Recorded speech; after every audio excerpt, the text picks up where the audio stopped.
UP police constable भर्ती को लेकर के एक बहुत बड़ी अपडेट आ रही है। वह एक पूरा ऑफिशियल पीडीएफ के रूप में ही हम आपको बताएंगे कि क्या इसका एग्जाम डेट आगे शिफ्ट हो सकता है या इसको लेकर एक बहुत बड़ी अपडेट आई है। और इसमें जो एप्लीकेशन को सबमिट करने का लास्ट डेट था उसमें भी इंक्रीमेंट देखने को मिल सकता है, ऐसा सोर्सेज के अनुसार कहा जा रहा है और मीडिया में भी ये बातें लीक हुई हैं।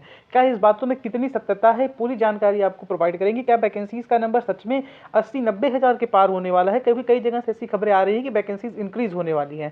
तो दोस्तों यह बात एकदम सत्य है कि वैकेंसीज इंक्रीज होने वाली है, लेकिन यह मैक्सिमम 70,000 तक ही जा सकता है। अब इसके ऊपर कितना इंक्रीज कर देती है गवर्नमेंट, और गवर्नमेंट के ऊपर डिपेंड रहेगा। और हाँ दोस्तों, ये आपको बताना चाहता हूँ कि इसका पेपर जो है ना, वो पेपर में डिले हो सकता है, क्योंकि आप अप्रैल में इलेक्शन रहेंगे और इलेक्शन से पहले अगर पेपर होता है तो सही है, ना तो इलेक्शन के बाद पेपर होगा तो मई जून में पेपर होगा। लेकिन अगर मार्च में लोग पेपर शेड्यूल कर देते हैं तो अब हो सकता है इलेक्शन से पहले पेपर हो जाए। और आचार संहिता भी मार्च में ही लगेगी ऐसा उम्मीद है, तो मार्च में ही इसका पेपर हो जाएगा, मार्च के फर्स्ट वीक में, तो सही है। अदरवाइज इसका पेपर मई के बाद भी जा सकता है, जब सेंट्रल में नई गवर्नमेंट आ जाए, क्योंकि उस बीच तो कोई भर्ती हो गई नहीं जब इलेक्शन चलेगा। तो लेकर के चलते हैं सीधे ऑफिशियल पीडीएफ पर, बताते हैं क्या कोई बड़ी अपडेट आ चुकी है, उसके बारे में आपको संपूर्ण जानकारी देते हैं।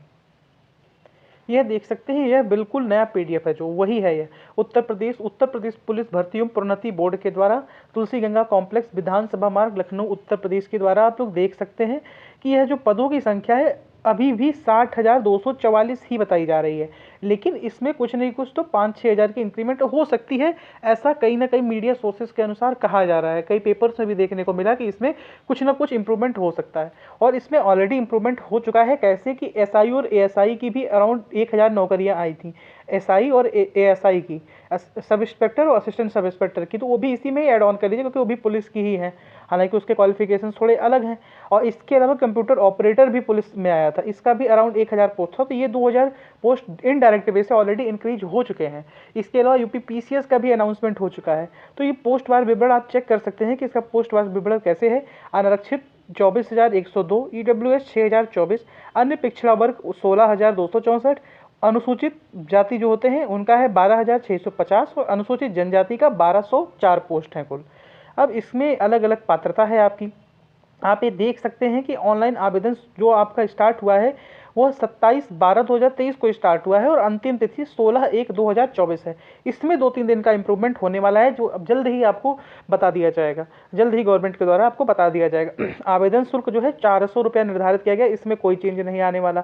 आप भारत के नागरिक हो या तिब्बती शरणार्थी हो जो 1962 से पूर्व भारत आया हो, या ऐसा ही कुछ जो श्रीलंका पाकिस्तान, ये सब तो क्वालिफिकेशंस हैं, ये सब तो एलिजिबिलिटीज़ हैं। शैक्षणिक अर्हता, इसमें 10वीं एवं 12वीं कक्षा उत्तीर्ण या सरकार द्वारा मान्यता प्राप्त उसके समकक्ष अर्हता होनी आवश्यक है। तो 10वीं और 12वीं आपको मांगा गया है। कहीं से भी आप हो सकते हैं, अदर स्टेट के होंगे तो आपको रिजर्वेशन का लाभ नहीं मिलेगा, आपको अनरिजर्व्ड कैटेगरी में ही फाइट करना पड़ेगा, यानी कि अनारक्षित में। इसमें कोई छूट नहीं है। हालांकि एसआई और एएसआई और कंप्यूटर ऑपरेटर वाले में तो वो कंप्यूटर की भी मांगा है, सी लेवल का आपके पास सर्टिफिकेट होना चाहिए। इसके अलावा आप यहाँ पर ही पढ़ सकते हैं कि आवेदन करते समय आप इसकी जो परीक्षा अवश्य धारित होनी चाहिए, यानी अर्हता जो है आपके पास होनी चाहिए। अपेक्षित शैक्षिक अर्हता हेतु परीक्षा में सम्मिलित हुए अथवा सम्मिलित होने पर अब ना होंगे, मतलब जैसे आप लोग अगर अपियरिंग हैं आप 10th या 12th में, तो आप नहीं सम्मिलित होंगे। अगर आपके पास डिग्री है फिर ये आप लोग सम्मिलित होंगे। तो यही कुछ जानकारियाँ थी। 18 वर्ष से 22 वर्ष ये बढ़ा दिया गया है, ये 22 वर्ष ये जो है ना, ये इसमें 3 साल का इंप्रूवमेंट कर दिया गया है, +3 कर दिया गया है जनरल कैटेगरी के लिए, और SC ST के लिए भी जैसी एज लिमिट्स थी 25 से 27 साल। और चरित्र के सब तो फालतू चीज़ें हैं, वैवाहिक स्थितियाँ, ये सब शारीरिक क्षमता, भर्ती की प्रक्रिया, ये सब आप लोग देख सकते हैं कि पेपर होगा। उसके बाद जैसा कि आपको पता है कांस्टेबल में दौड़ होता है, वो सब होगा। 300 अंकों की होगी, जिसकी 2 घंटे समय अवधि रहेगी। सामान्य ज्ञान, सामान्य हिंदी, संख्यात्मक एवं मानसिक योग्यता और मानसिक अभिरुचि यानी कि रीजनिंग। अभ्यर्थियों को लिखित परीक्षा के गलत उत्तर देने पर ऋणात्मक अंक प्राप्त होंगे, यानी नेगेटिव मार्किंग होगी। और इसके अलावा एक लिखित परीक्षा में कुल 150 प्रश्न होंगे, जिनमें प्रत्येक सही उत्तर के लिए 2 अंक निर्धारित किए गए हैं। अब यह जो आपके ऐसे अभ्यर्थी जिनका आप देखिए प्रथम दृष्टता से सही पाए जाएंगे, वह ऑफलाइन लिखित परीक्षा में सम्मिलित होने की अपेक्षा की जाएगी। अब लिखित परीक्षा जो होगी पहली, वो उसमें 300 अंक होंगे। अब 2 घंटे की समय अवधि में आपको करने होंगे। अब ऋणात्मक जो होंगे वो 0.5 होंगे, यानी कि 1/4 का आपको नेगेटिव मार्किंग होगी। OMR सीट पर होगा, नॉर्मलाइजेशन की प्रक्रिया होगी, और इसकी मान के चल सकते हैं कि फरवरी के 20 तारीख के बाद ही ये पेपर होगा, अराउंड ही समझ लीजिए, क्योंकि उससे पहले एक ऑलरेडी यूपी आरओ का लगा हुआ है, यूपी PSC RO यानी समीक्षा अधिकारी, सहायक समीक्षा अधिकारी का, तो उसके बाद ही ये पेपर होगा। इतना तो आपको मान के ही चलना है। बाकी सारी अगर ये जानकारियाँ आपको चाहिए तो हमारे टेलीग्राम चैनल पर आपको मिल जाएगी।